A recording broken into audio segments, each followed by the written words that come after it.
عالسلامة ومرحبا بكم الناس الكل. اللهم صل وسلم على سيدنا محمد وعلى آله وصحبه أجمعين. باركنا اليوم باش نطيبو طاجين تونسي بالدجاج والبطاطا. نبداو على بركة الله نشوفو باش نستحقو.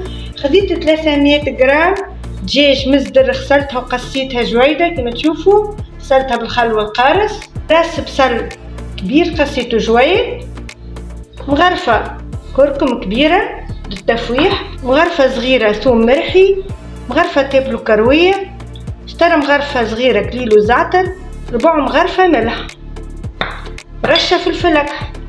نبداو نطيبو الصوص نتاعنا نتاع الدجاج. حطيت مغرفتين زيت نباتي في القلاية باش نحط البصل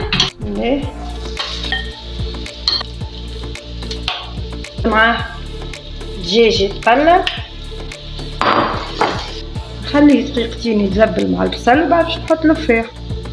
وتوا باش نحط الفاح اللي عندي خليه يتقلى فيه، نحط الكركم خليه يتقلى شوية في الزيت مع البصل. وتوا بعد ما تقلى شوية خليته دقايق يتقلى مع البصل، نصبلو شتر كاس ماء صغير. مازال ناقص نكملو الكاس التيب على نار متوسطة. وتوا الصوص نتاعنا بدات تشيح من الماء تاع الدجاج، نحط لها رشة فلفل أكحل ونخليها دقيقتين ونطفي عليها. كيف نشوفوها شاحت من الماء نطفيو عليها. قصيت كعبتين بطاطا كبار، حطيت لهم كعيبة ملح وحطيت نقلي فيهم. وتوا حطيت الدجاج نتاعنا اللي طيبناه في البول اللي عندنا باش نحط المكونات اللي عندنا اللي حضرناهم. البطاطا،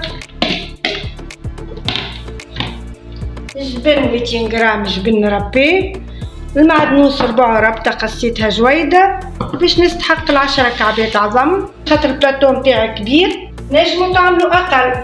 نخلط المكونات اللي عندي، نحط المعدنوس، الجبن،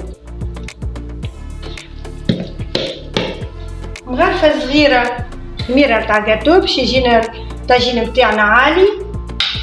تو باش نفقس العظم اللي عندي.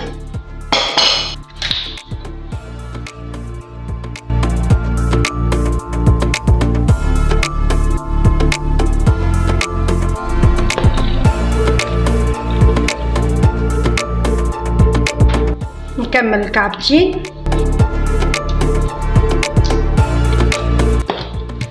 هكا استحقيت 10 كعبات، عملت 10 كعبات عظم. كيما قلت لكم البلاطو نتاعي كبير، تنجموا تعملوا شتى المقادير. ما نحركوش العظم برشا تولي لنا ماء.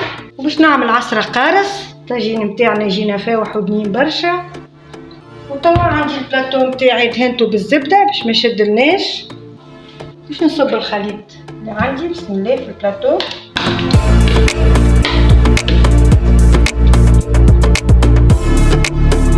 نمشي توا نحطو في الفور على 180 درجة مدة 20 دقيقة ونتفقدوه. طاجين نحضر ما شاء الله جانويتكم ونشهيكم. شوفوا لونه جاني عالي كما نحبو. خليته 25 دقيقة. وتوا نقولكم تاكلوا صحة وبالشفاء. باش نستناه يبرد ونقصهولكم. كان عجبكم الفيديو اعملوا لي ابوني وجيم باش يوصلكم كل جديد وبسلامة.